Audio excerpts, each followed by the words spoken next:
जय श्री सद्गुरु देवाय नमः। जय श्री गणपति देवाय नमः। ओम नमः शिवाय। विद्वेश्वर संहिता 18वां अध्याय। मुनियों ने कहा, हे महर्षि, बंधन और मोक्ष क्या हैं?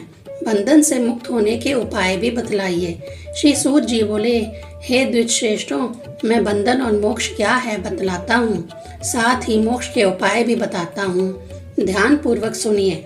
प्रकृति के 8 बंधनों से बंधी हुई आत्मा जीवात्मा कहलाती है। इन 8 बंधनों से छूटकर ही मनुष्य मोक्ष को प्राप्त करता है। सबसे पहले प्राकृतिक से बुद्धि से त्रिगुणात्मक अहंकार और अहंकार पंचतंत्र मात्राएं, शब्द मात्रा, स्पर्श तंत्र मात्रा, रूप तंत्र मात्रा, रस तंत्र मात्रा और गंध तंत्र मात्रा उत्पन्न होती है। 8 प्राकृतिकों में से यह देह है और इस देह से जो क्रिया होती है उसी का नाम कर्म है।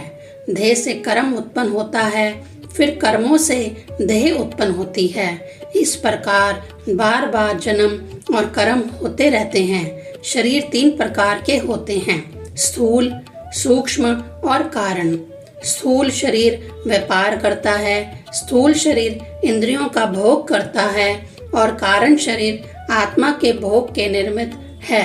कर्मों के द्वारा यह पाप पुण्य भोगता है और कर्मों के द्वारा ही उसको सुख दुख की प्राप्ति होती है। जो कर्म रूपी डोर के साथ बंधा हुआ है, इन तीनों शरीरों और कर्मों के चक्कर में घूमता रहता है। 8 प्रकृतियां ही चक्कर हैं। भगवान सदाशिव उनसे परे हैं, वह चक्र करता है। अतः मनुष्य को भगवान सदाशिव की भक्ति करके अपने चक्र के समान घूमने को दूर करना चाहिए। भगवान सदाशिव जो कि चक्र करता है, प्राकृतिक से परे हैं, वह 8 प्रकृतियों को वश में किए स्थित हैं। वह सर्वज्ञ, निष्पष्ट तथा परिपूर्ण है। जो मनुष्य मन, वचन, शरीर और धन से भगवान सदाशिव का पूजन करते हैं, भगवान उन पर अवश्य में प्रसन्न होते हैं। श्री सूत जी ने कहा, हे मुनियों, वह लिंग ही है जिससे कि मनुष्य की सब कामनाएं पूर्ण होती हैं। वह स्थूल भी है और सूक्ष्म भी। इसी लिंग को पंचाक्षर कहते हैं। इसकी पूजा से ही मोक्ष की प्राप्ति होती है। इसके अतिरिक्त पुरुषार्थ और प्राकृतिक के बनाए हुए भी बहुत से लिंग हैं जिन्हें कि भगवान सदाशिव ही जानते हैं, दूसरा और कोई नहीं जानता। किंतु पृथ्वी के विकास से उत्पन्न हुए 4 लिंगों के संबंध में जानता हूँ, सो मैं तुमको बतलाता हूँ। 1 स्वयंभू लिंग, दूसरा बिंदु लिंग, तीसरा प्रतिष्ठित लिंग, चौथा चर लिंग और 5वां गुरु लिंग। वह लिंग जो पृथ्वी को फोड़कर स्वयं में निकला हो उसे स्वयंभू लिंग कहते हैं। इस लिंग के पूजन से मनुष्य के ज्ञान में वृद्धि होती है।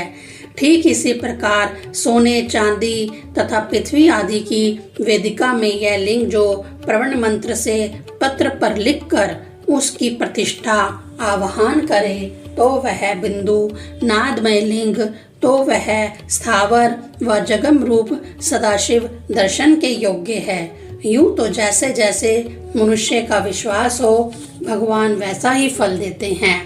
मनुष्य शिव भक्त विधि पूर्वक लिंग की स्थापना करे और नित्य भोजन को निवेदन करे, परंतु ऐसा करना केवल गृहस्थ के लिए ही लिखा गया है। निवृत्त हुए जनों को केवल सूक्ष्म लिंग का ही विधान है। उनके लिए विभूति से अर्चन कर विभूति का एक अलग महत्व है।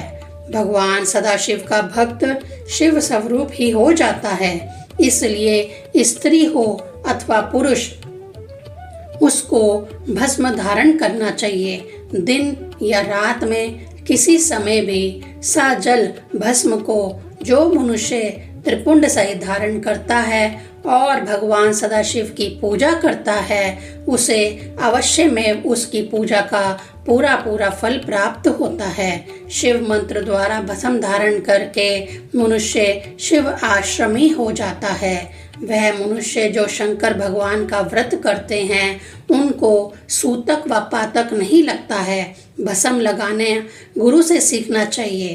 तन मन धन से गुरु की सेवा करनी चाहिए। शिष्य के अज्ञान को मिटाना गुरु का काम है। कोई भी कार्य आरंभ करने से पूर्व श्री गणेश जी का पूजन करना चाहिए। उसके पश्चात अन्य देवताओं की पूजन करना चाहिए। गुरु के आदेश के अनुसार भगवान श्री विष्णु की पूजा करनी चाहिए। दान भी करना चाहिए।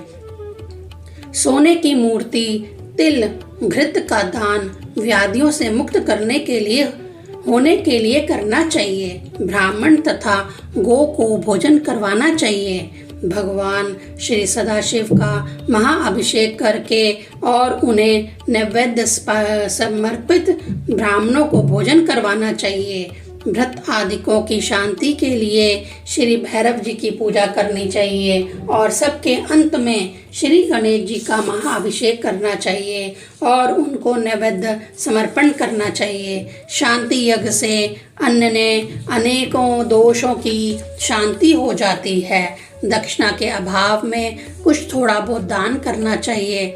10,000 लाख करोड़ नमस्कार करना चाहिए। उसके पश्चात भगवान शिव की स्तुति नमस्कार तथा अर्चना करना चाहिए। हे मुनियों, जो भगवान सदाशिव की इस प्रकार षडोपचार वाली पूजा, प्रदक्षिणा तथा नमस्कार करते हैं उनको महान फल प्राप्त होता है। प्रदक्षिणा से मनुष्य के समस्त पाप नष्ट हो जाते हैं।